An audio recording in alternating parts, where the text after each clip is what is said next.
आज जो कुछ पटना में हो रहा है, मुझे इसमें दो बातें याद आती हैं। एक तो 23 जून का दिन है, 25 जून से कितनी निकटता है जिस दिन इमरजेंसी लगी थी, और एक लिविंग जनरेशन में कितनी दुनिया बदल जाती है। लालू प्रसाद यादव जी जेल में थे मीसा में, maintenance of internal security act, और कांग्रेस को उखाड़ने का संकल्प लेकर उनकी बेटी जब हुई थी तो नाम उसका मीसा इसीलिए रखा था। अब सुनिए, नीतीश कुमार जी जेपी आंदोलन के समय युवा नेता के रूप में कांग्रेस के खिलाफ संकल्प लेकर खड़े थे, और आज दोनों कांग्रेस के झंडे तले आकर देखिए कैसे मल्लिकार्जुन खड़गे जी और राहुल गांधी जी को रिसीव करने पहुंचे।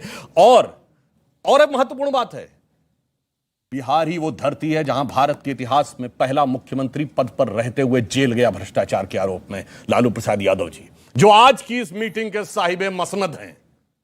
ही is the chairperson. Nitish Kumar ji तो हरकारे हैं, जैसे कि आदमी जाता है संदेश वाहक के रूप में, यहां चले जाओ वहां चले जाओ। जलवाए जलाल तो इस समय लालू प्रसाद यादव जी और उनकी पार्टी का है, क्योंकि नीतीश जी की पार्टी तो तीसरे नंबर की पार्टी है। तो आज हकीकत क्या है कि जो दिख रहा है विचित्र दिख रहा है। आज मैं कह सकता हूं बिहार में बहार है, नारा था नीतीश कुमार हैं, आज बिहार में बहार है, भ्रष्टाचारियों की कतार है, मोदी के नफरत से दिल जार जार है, बचाना केवल अपना अपना परिवार है, यूं बिहार में बहार है। जी चलिए मैं आता हूं, लेकिन दूल्हे की बात पे आपने क्लैरिटी नहीं दी, आप आगे दीजिए। अच्छा, दूल्हे की बात जी पे। जी जी अरे अब एक लाइन देखिए, आपने कहा यहां कोई दूल्हा बनने को तैयार नहीं है, सबके मन में हसरत जरूर है। नहीं, प्रमोद तिवारी ने बोला दूल्हा आ जाएगा। नहीं सुनिए, वो दूल्हा दिख नहीं रहा है। आपने फिल्मों की बात कही, सुनिए, आपने फिल्मों की बात कही तो मुझे याद आया 90 के दशक में गोविंदा की एक फिल्म थी, इसका गाना था ना मेरी मर्जी जी, उसमें एक लाइन थी, मैं अपनी शादी में ना जाऊं मेरी मर्जी। तो यहाँ का दूल्हा यही बोल रहा है, सब दूल्हा बनने को तैयार है, अब मैं रुक करता हूं। और इसी बीच मैं आपको बता देता हूं, इस मीटिंग के अंदर जब अरविंद केजरीवाल ने मुद्दा उठाया अध्यादेश का, तो उमर अब्दुल्ला नाराज हो गए। उन्होंने बोला कि आप कहां थे जब 370 हटाया जा रहा था, तब आप कहां थे? और कांग्रेस ने बोला यह मुद्दों को भटकाने का प्रयास हो रहा है, आज का मुद्दा मोदी को हराना है, यह मुद्दा संसद का मुद्दा है, आज का मुद्दा है ही नहीं। यानी अरविंद केजरीवाल अलग थलग पड़ गए हैं उस बैठक के अंदर। लेकिन मैं सीधा रुख करता हूं आपका, और आपके पास आता हूं सत्य प्रकाश मिश्रा। क्या आपको लगता है कि एक तरफ मोदी का भव्य स्वागत यूनाइटेड स्टेट्स के अंदर, वहां से एक बड़ा संदेश, और दूसरी तरफ से पटना से आप लोग संदेश देने का प्रयास कर रहे हैं, बताइए।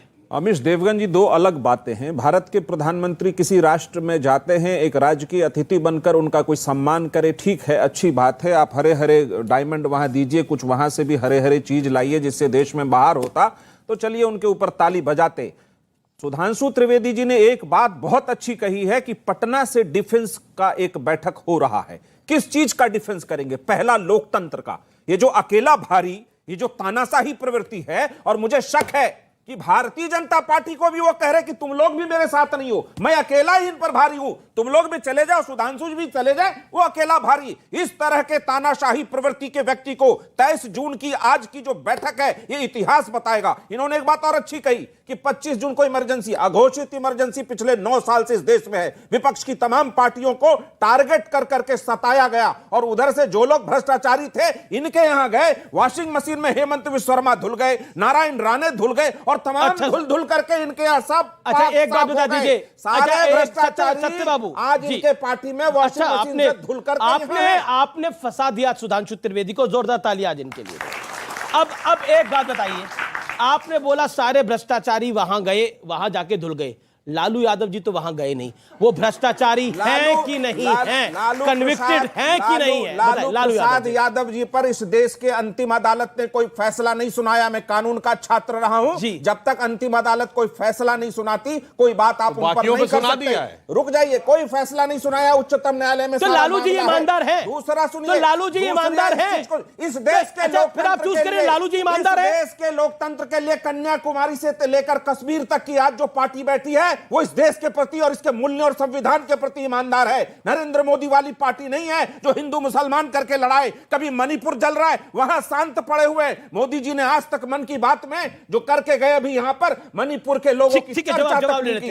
ये बेईमानी है। लालू जी ईमानदार है या नहीं है, उस पर आप कुछ नहीं बोले। लोकतंत्र के लालू यादव पर आप कुछ नहीं बोले, और लोकतंत्र के प्रति ईमानदार कौन है, इस पर बहस जारी है। सुधांशु, लोकतंत्र की बात प्रधानमंत्री ने अमेरिका के सदन में भी कही, और कहा भारत एक और यहाँ ज्वलंत लोकतंत्र ज्वलंत चल रहा है। ज्वलंत लोकतंत्र है। एक सेकंड, अध्यादेश पे अध्यादेश ला रहे हैं। देखिए कितनी मजेदार बात है, जिन पार्टियों में नेता कौन इसमें कोई दुविधा नहीं, निस्संदेह यही और मेरा यही इसका परिवार, वो जब आपस में मिलते हैं कहते हैं संदेह है, बाद में तय करेंगे कि नेता कौन होगा। कहते हैं कश्मीर से कन्याकुमारी तक जो पार्टी है, मतलब कांग्रेस के झंडे तले आ गए, कांग्रेस के फर्माबरदार हो गए। अमीश जी याद करिएगा, मैंने आपके प्रोग्राम में कहा था कि राहुल गांधी की यात्रा का बीजेपी से कोई लेना देना नहीं है। वो किसको हैसियत दिखाना चाहते हैं? नीतीश कुमार को, केजरीवाल जी को, ममता बनर्जी को।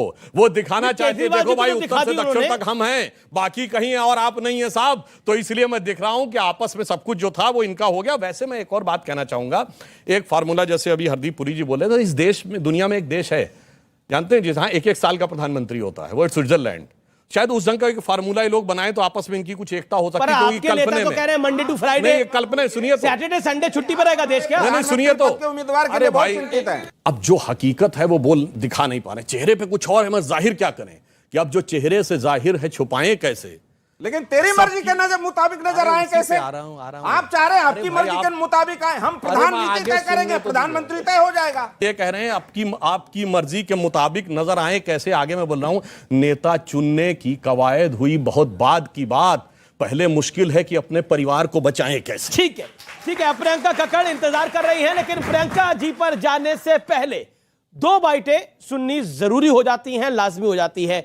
लेट्स प्ले दैट बाइट, जिसके अंदर अरविंद जी पर, अरविंद केजरीवाल की पार्टी के ऊपर कांग्रेस के नेताओं ने, छोटे मोटे नहीं, राष्ट्रीय प्रवक्ता ने, बड़े नेता ने क्या कमेंट करा है, वो सुनना बेहद आवश्यक है। Let's play that.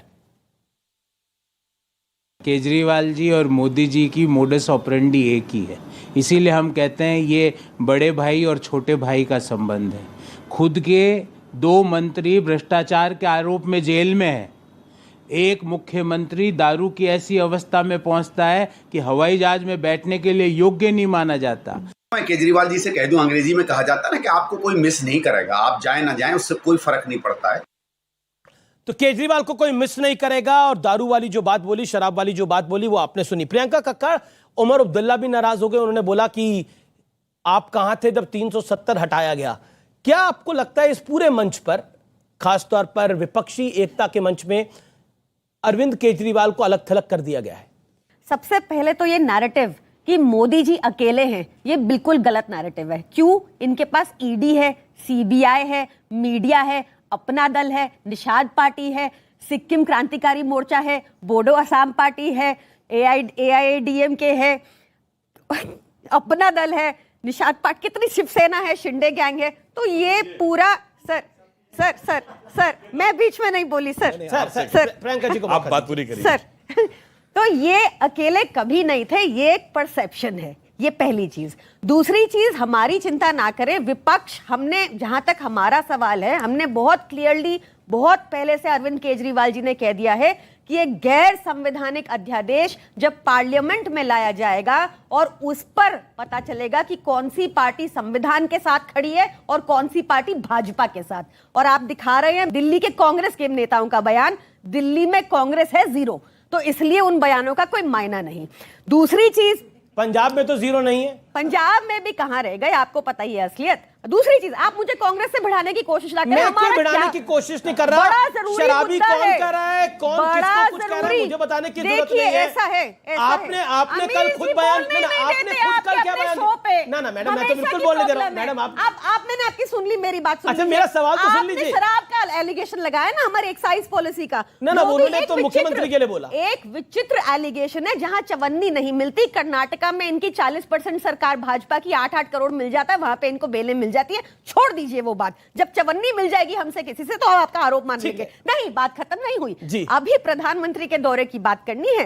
प्रधानमंत्री के दौरे से भारतीयों को क्या मिला, ये होना चाहिए क्वेश्चन। अब सबसे पहले सुधांशु जी यहाँ खड़े हैं, इनसे पूछिए कि वहां पे बात की कि पाकिस्तान को अमेरिका हेल्प करना बंद कर दे, कि F-16 फाइटर जेट्स की $450 मिलियन की सप्लाई, जो मिलिट्री सप्लाई अमेरिका पाकिस्तान को करती है और जो जेट्स वो हमारे ऊपर यूज करते हैं, उस पे क्या प्रधानमंत्री जी ने बात की? क्या प्रधानमंत्री जी ने बात की कि जीएसपी स्टेटस जो हमारा रिवोक हो गया 2019 में वो वापस हो, क्योंकि हमें इंपोर्ट ड्यूटी मिल पड़ रही है 2000 से ऊपर प्रोडक्ट्स पर? ये क्वेश्चंस है। क्वेश्चन ये बिल्कुल है, आपकी बात वाजिब है, ये सारे सवालों के जवाब आपके दिए जाएंगे, लेकिन एक बात बताइए, आपने तो खुद बोला, आपके नेताओं ने लगातार बोला कि अध्यादेश का, अभी भी आपने बोला कि अध्यादेश का अगर समर्थन नहीं करते तो फिर वो लोग बीजेपी, कांग्रेस बीजेपी के साथ हो जाती है।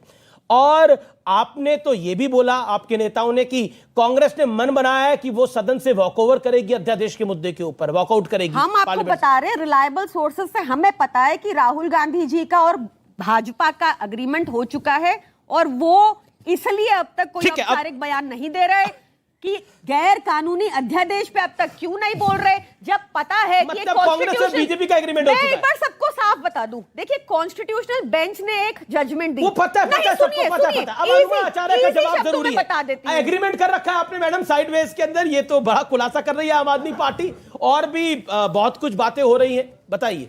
देखिए, पहले तो अमेरिका की बात करें, हमारे प्रधानमंत्री गए हैं, आपने बड़ा बड़ा सम्मान हुआ है, आपको भूल गए क्या कि एक एलईडी वैन घूम रही है जिस पे लिखा है हे जो आस्क मोदी, उसके बारे में वो सारी चीजें हैं जिसमें मणिपुर तक शामिल है, पहलवान, हमारी जो महिला पहलवान थी उनके मुद्दे शामिल है। सुनिए, आगे सुन लीजिए, सुन लीजिए ना, मेरे तो आप पहले पूरी बात सुन लीजिए। हमारी जेब से 1.5 करोड़ लेकर एक हीरा देकर आ गए प्रधानमंत्री जी। वहां पर 75 सांसदों ने, जो कि डेमोक्रेट्स हैं, उन्होंने चिट्ठी लिखी कि मोदी जी से मानवाधिकार के सवाल पूछिएगा, और पूछे गए।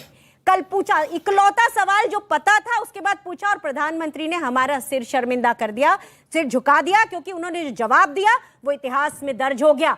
जो उन्होंने जवाब को इधर उधर किया वो इतिहास में जवाब हो गया। मोदी मैजिक नाम की कोई चीज है नहीं। मैं फौज में 24 साल विंग कमांडर रही हूं, और इन्होंने प्रीडेटर ड्रोन की बात की। हमने एफएमएस रूट से अपाचे भी खरीदा है और चिनूक भी खरीदा है। ये और बात है कि उसकी सप्लाई इस सरकार के समय में आई। तो कांग्रेस ने 3000 जहाज खरीदे, देश की, विश्व की 4थी सबसे बड़ी वायुसेना बनाया, और 36 जहाज खरीद के ये लोग झूठ बोला करते हैं। लोगों को कहते हैं कि सेना मजबूत हो गई, गलत बात करते हैं, झूठ बोलते हैं। सेना कमजोर है क्या? मैं ये कह रही हूँ, इन्होंने नहीं किया है। कमजोर है क्या? इन्होंने नहीं किया है, कांग्रेस ने बनाया है विश्व की 4थी। कांग्रेस ने बनाया, कोई डिनाई नहीं कर रहा, लेकिन कांग्रेस ने बनाया, कोई डिनाई नहीं कर रहा। आम आदमी पार्टी पर आपका कमेंट नहीं आया, आप अवॉइड कर रही हैं, तो ये आपकी मर्जी। मैं ये कहना चाहती हूँ कि आपका ये जो मोदी को प्रतिष्ठित करने का जो प्रयास है उसे नहीं, मैडम मैं कौन होता हूँ जो बाइडेन प्रतिष्ठित कर रहा है? और मोदी को मैं कौन होता हूँ? जो बाइडेन कर रहा है, जिन बाइडेन कर रही है, मैं प्रतिष्ठित करने वाला कौन होता हूँ? ये देश के कोटि कोटि लोग उनको 2 बार प्रधानमंत्री बना रहे हैं, मैं कैसे प्रतिष्ठित करूंगा? अगर मेरे हाथ में होता मैं तो राहुल जी को प्रतिष्ठित कर दूं। मेरे हाथ में होता तो मैं राहुल जी को प्रतिष्ठित कर दूं, लेकिन जनता जनार्दन जो चुन के भेजेगी, बात तो सीधी वो है। जवाब बड़ा सीधा है, वो कह रही है कि आए हो तो क्या लेकर आए हो? हाँ बिल्कुल बताते हैं साहब, $60 बिलियन का यहां के ऊपर अमेरिकी कंपनियों ने इन्वेस्टमेंट किया है। अब आपको एक बार बता दें, iPhone 14 25% भारत में बने हैं, और पहली बार ऐसा होने जा रहा है कि हमारे यहां जहाज के इंजन नहीं बनते थे, उसमें सबसे सोफिस्टिकेटेड टेक्नोलॉजी चाहिए, और उसका जो मटेरियल भी होता है, तो इंजन हमारे बनने के लिए शुरू हुए फाइटर प्लेन्स के। यहाँ देखिए, मैं यहाँ खड़ी हूँ, मैं प्रोक्योरमेंट से जुड़ी हुई लॉजिस्टिक्स अधिकारी, झूठ नहीं बोल सकते आप। हमारे यहाँ HAL में बनते हैं इंजन। कौन सा जहाज नाम बताइए, कितने साल लगे थे? कावेरी बनता है, फाइटर प्लेन्स की बात कर रहा हूँ। LCA कब बना? 90 के दशक में शुरू हुआ, 2015 में जाके बना, 35 साल लगे। चलिए विषय पे आइए, अब विषय पे। अब टेक्निकल बातों पे मुझे लगता नहीं, आपसे मेरा सीधा सवाल है, नहीं बोलिए। ओके, अब अपनी बात का जवाब देखिए, मैं बाकायदा स्टेप बाय स्टेप जवाब देता हूं। पहले उनकी बात से शुरू करता हूं। उन्होंने कहा मोदी अकेले नहीं है, बिल्कुल मोदी के साथ है, सब जानते हैं, बिडेन ने तारीफ की है। ऑस्ट्रेलिया के प्राइम मिनिस्टर ने कहा मोदी इज द बॉस। और सुनिए, पापुआ न्यू गिनी वाले ने पांव छुए। अरे भाई, मैंने एक देखा यूट्यूब के ऊपर कि एक पाकिस्तान वाला कह रहा है, वो कौन सा मुल्क है जिसके वजीर आजम ने मोदी के पैर छू लिए, तो कहता पापुआ न्यू गिनी। कहता हाँ वो पापुआ। तो वो कहता है बताइए, वहां का वजीर आजम मोदी के पांव छू रहा और हमारा वजीर आजम जगह जगह पांव पकड़ता, पैसा दे दो, उसके बाद उसे पैसा नहीं मिलता है। और राहुल गांधी जी के ननिहाल इटली की prime minister Giorgia Meloni Modi ji की तारीफ कर चुकी हैं। और जहां इन्होंने कहा सांसदों की झूठ पे चिट्ठी, अरे भाई अमेरिका के सांसदों की झूठ पे झूठ, अरे इस देश के सांसदों ने लिख के दिया अमेरिकी संसद को कि मोदी जी को वीजा नहीं देना। शर्म आनी चाहिए। यह देश की सार्वभौमिकता का अपमान, संप्रभुता का अपमान, लोकतंत्र का अपमान, संवैधानिकता का अपमान, इतना बड़ा अपमान हुआ था, मगर उसके बावजूद आप देखिए काल चक्र की गति देखिए कि इन्होंने अमेरिकी संसद को लिख के दिया था कि उनको वीजा मत दीजिएगा, जबकि उन्होंने कभी अप्लाई नहीं किया था। आज दो बार अमेरिकी संसद के संयुक्त सत्र को उन्होंने संबोधित किया, 21 तोपों की सलामी ली।